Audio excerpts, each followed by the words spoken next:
এই মোবাইল শেষ পর্যন্ত আমাদেরকে কোথায় নিয়ে যাবে? এই ছেলেদেরকে কই নিয়ে যাবে? মেয়েদেরকে কোথায় নিয়ে যাবে? আহা, কত লক্ষ পরিবারের সবকিছু এলোমেলো হয়ে আছে। স্ত্রী উল্টা চলে, স্বামী উল্টা চলে, মেয়ে উল্টা চলে, ছেলেটা উল্টা চলে। সবকিছুর পিছনে দেখবেন এই বড় মোবাইল, মোবাইলের আসক্তি সব পুরা ফ্যামিলিটাকে, হাজার হাজার কোটি কোটি ফ্যামিলি, লাখ লাখ ফ্যামিলি তছনছ করে দিচ্ছে। কেউ কারো বাঁধন মানে, কারোর সাথে কারো কোনো সম্পর্ক কিচ্ছু না। ফোলা ফোলার মতো, মাইয়া মাইয়ার মতো, বাপ বাপের মতো, বেড়ি বেড়ির মতো।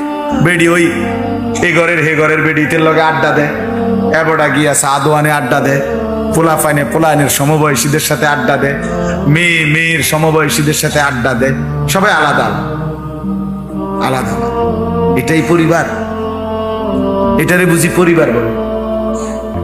আল্লাহ তাআলা মা বাবা ছেলে মেয়ে এই বন্ধন এই জন্য দিছেন যে যার যে মতো চলবে। বলেন বাস্তবতা কি? ইনসাফের কথা কি? এভাবে কথা ছিল? বাপের চুল একরকম, ফুতের চুল আরেক রকম, মার বোরকা একরকম, জির বোরকা আরেক রকম, শাশুড়ির বোরকা একরকম, ফুতের বউয়ের বোরকা আরেক রকম। হ্যাঁ, বাপে যায় মসজিদে, ফোলা যায় আপনার শয়তানের আড্ডায়। এটা কেমন কথা বাপ? এভাবে ছুটে গেলাম কেন? আমরা টোটালি ফ্যামিলি ছিন্ন ভিন্ন করে দিচ্ছি, সবাই আলাদা হয়ে গেছে। বাপের সামনে ছেলেটা নষ্ট হইতেছে, এবার আর কোনো মাথা ব্যথা নেই।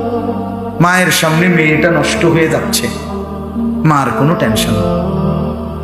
এবারে বুঝে মাইয়া যে ফোলার লগে কথা কয়, মেয়ে যে আপনার চরিত্রহীন হয়ে যাচ্ছে এটা বুঝে। এটা মানুষের চেহারা দেখলেই তো বুঝে।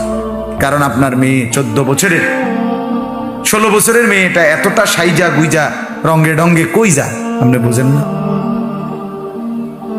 কারে দেখাইতে যায়, কারে দেখাইতে যায় সে কি এটা বোঝে না? মা বোঝে না এটা? মা সিরা খায়? বলে ইনসাফের কথা হইল এটা। আজকে এই বড় মোবাইল আইসা শেষ আমাদের পুরা আপনার ফ্যামিলি তছনছ করে দিছে।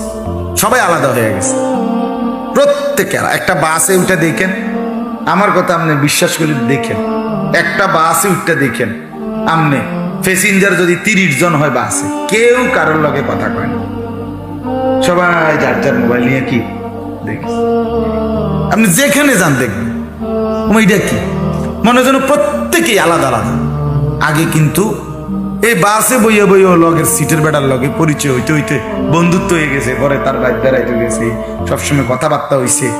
মানে মানুষে জিগাইতো আপনি বাড়ি কই, হ্যাঁ কি করেন, তারপরে কোত্থেকে আসছেন, এভাবে পরিচয় করতো।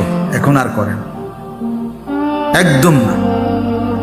আপনার ফেসাব করতেছে, আমি দেখছি ফিলিং স্টেশনে যেখানে গ্যাস লয় তেল লয় ওইখানের ফেসাবখানায় হেইতে ফেসাব করে খারাইয়া মুতে, এইখানেও ফেসাব করে নিচে দিয়া এনে মোবাইলটা হাতে টিপতেছে। আর কি পরিমাণ অপদার্থ! তুমি আসো জুয়েল, মানে দুঃখে বলেন না, মানে হাইওয়ান কি এরকম হাইওয়ান হয়? মানুষ কি এত ফালতু হয়, এত বাজে হয় মানুষ? আস্তাগফিরুল্লাহ।